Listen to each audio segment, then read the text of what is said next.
Whispers in the Attic. Mayfield Heights was a quaint little town, nestled between rolling hills and thick forests. Its charm was only broken by a single aged structure on the outskirts, the Thompson house.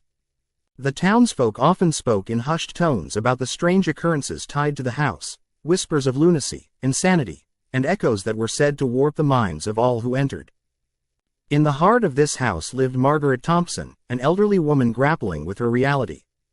Widowed for nearly a decade, she was now a phantom in her own life, haunted not by ghosts, but by the debilitating grip of dementia.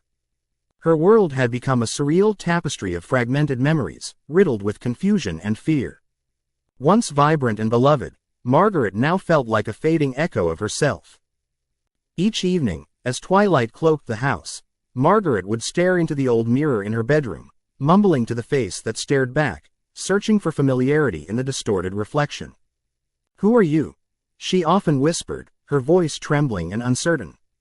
"What have you done with Margaret? Where are my children?" Her cries often went unanswered, even as the derelict abode creaked in reply, as if nature held secrets even she could not fathom. The worst episodes came with the evenings. Shadows would stretch and bend, whispering words Margaret could not comprehend. Torn from the threads of sanity, she would sometimes argue with invisible figures lurking just out of sight.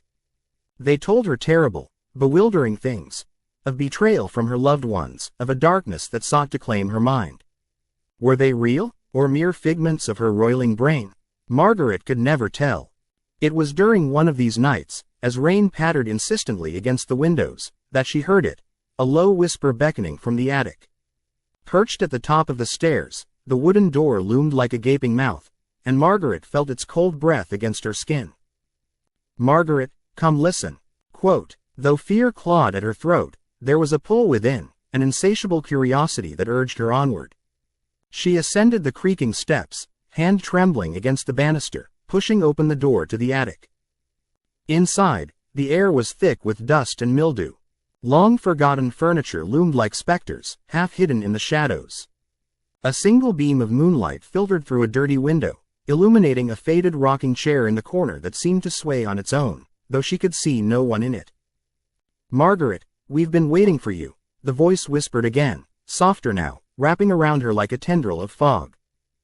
"Who are you?" Margaret croaked, feeling both fear and urgency seep into her marrow. The attic was now a pit of unease, and spectral fingers of memory clawed at her heart. "Don't you remember?" The voice was honeyed and sinister, like syrup spun with malice. "Your family, they left you here. They tried to forget. There's still time, Margaret. You just need to remember." Quote, suddenly, the shadows danced wildly, and she was engulfed by a torrent of fragmented memories thrumming in her brain. Where were her children? Why did they abandon her? As more whispers enveloped her, twisting every recollection into one filled with betrayal and sorrow, a shard of clarity pierced through. They didn't love her anymore. They had left her to rot in this abyss. "No," she shrieked, clutching at her hair, falling to her knees. "I'm not mad, I'm not." But even as she invoked her sanity, it felt like it slipped further from her grasp. The shadows closed in around her, and dread seeped into her bones. "Join us," the attic echoed, the whisper now turning into a chorus of voices, each one molding Margaret's reality into a grotesque nightmare. "It's safe here. We've all been forgotten, but together, we can remember. Together, we will make them see." With sudden understanding, the veil of madness fell away just long enough for her to glimpse the eyes of the forgotten, her family, her children. But they faded like the memories they had brought to the surface. Lost again in the storm, Margaret felt the pulse of hopelessness reverberating in her chest. In one final act of clarity, she stood, chest heaving with panic, and screamed into the night, "I choose them. I choose my family." But the chorus only grew louder, more persuasive. "What family? They've left you. Embrace us. Embrace the truth." Quote, trembling, she stumbled back toward the door, desperate to escape but knowing too well that the shadows would forever follow her. The whispers danced hungrily in the corners of her mind, gnawing at the edges of her reality.